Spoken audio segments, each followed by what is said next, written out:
राधे राधे दोस्तों, जय माता दी। कैसे हैं आप सभी लोग? मैं भी अच्छी हूँ। आशा करती हूँ आप सभी लोग भी अच्छे होंगे। कल का वीडियो अपलोड करने में काफ़ी लेट हो गया था क्योंकि तबीयत सही नहीं थी। सही तो आज भी नहीं है, लेकिन काम तो काम होता है ना कि हम जो भी काम करते हैं ना, हम सभी लोग, तो ऐसा फील होने लगता है कि मैंने ये काम नहीं किया तो बहुत परेशानी से एकदम उलझन सी होने लगती है। नहीं, मुझे ये काम करना है। किसी भी काम में कोई शिद्दत से करो तो ऐसा लगता है नहीं, मुझे ये काम करना ही करना है। तो बस आज नवरात्रि का 9वां दिन है। आज सिद्धिदात्री माता का दिन है, तो आज उन्हीं की कथा के बारे में और पूजन के बारे में जानेंगे। आइए जानते हैं उनकी कथा और पूजन। माता रानी का नाम लेके करते हैं जय माता दी। नवमी पूजा विधि, यानी कि इसको कह सकते हैं नौमी की पूजा विधि। प्रातः स्नान करके स्वच्छ कपड़े पहने, पूरे घर को गंगा जल से पवित्र करें, छिड़कें, दीप को जलाएं, हाथ में जल, फूल और अक्षत लेकर माँ सिद्धिदात्री की पूजा का संकल्प लें। माँ का आवाहन करें। माँ सिद्धिदात्री को आमंत्रित करके पुष्प अर्पित करें। धूप, दीप, अक्षत, रोली, चंदन और लाल फूल चढ़ाएं। माँ को लाल फूल बेहद पसंद है। माँ को कमल का फूल विशेष प्रिय है, इसलिए इसे अर्पित करना शुभ माना जाता है। फिर मंत्र का जाप करें। ओम देवी सिद्धिदात्रिये नमः। आप इस मंत्र को अपनी श्रद्धा के अनुसार कर सकते हैं। 9, 27 या 108 बार जप कर सकते हैं। फिर माँ को भोग अर्पण करें। काम करते समय बच्चे बड़ा परेशान करते हैं, सच में। कुछ भी काम करो, चाहे घर का काम करो, चाहे पूजा काम करो, ये बच्चे हैं ना, बच्चे बहुत ज़्यादा, स्पेशली मेरे बच्चे बहुत ज़्यादा गाय शरारती हैं, बहुत ज़्यादा ही शरारती हैं। आपको बिलीव नहीं होगा, जिस चीज़ के लिए मना करो ना, डेफिनेटली वही काम करते हैं ये। सॉरी, मैं बहुत ज़्यादा हाइपर हो गई थी। चलिए अब आते हैं टॉपिक पे। माँ का भोग। माँ को नारियल, खीर, हलवा, पूड़ी, चना या अपने अनुसार भोग लगा सकते हैं। नौमी पर कन्या पूजन और उन्हें भोजन कराना विशेष रूप से फलदायी माना जाता।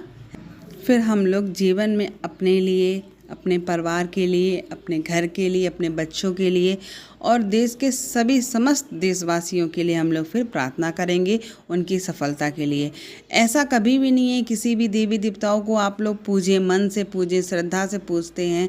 हमेशा कुछ अपने लिए और दूसरों के लिए हमेशा कुछ ना कुछ मांगना चाहिए, जिससे कि हम लोग इंसान हैं। इंसानियत बोल के भी कुछ होता है ना।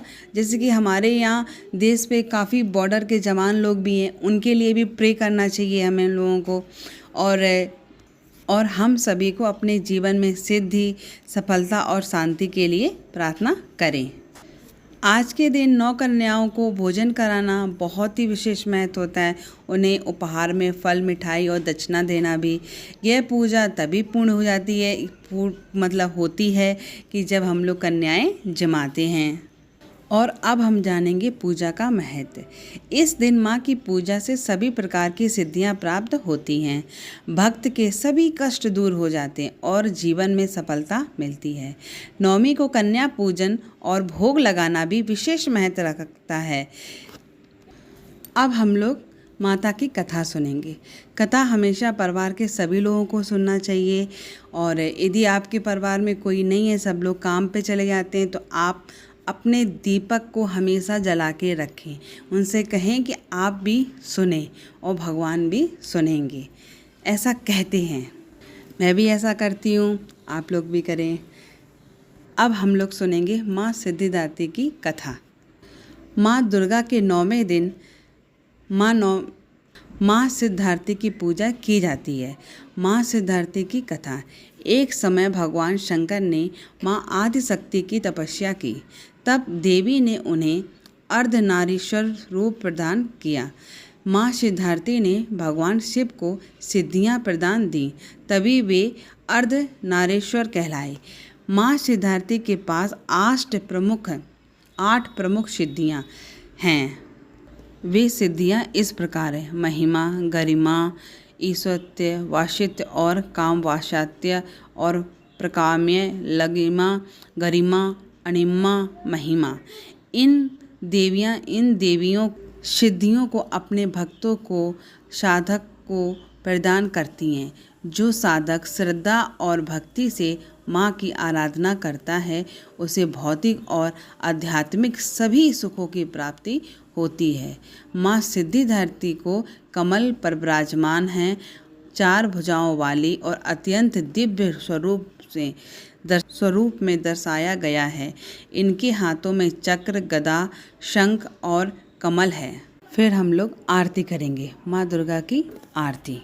और फिर इसके आरती के बाद हम लोग माँ से प्रार्थना करेंगे अपने अच्छे स्वास्थ्य के लिए। बाय बाय, राधे राधे, जय माता दी।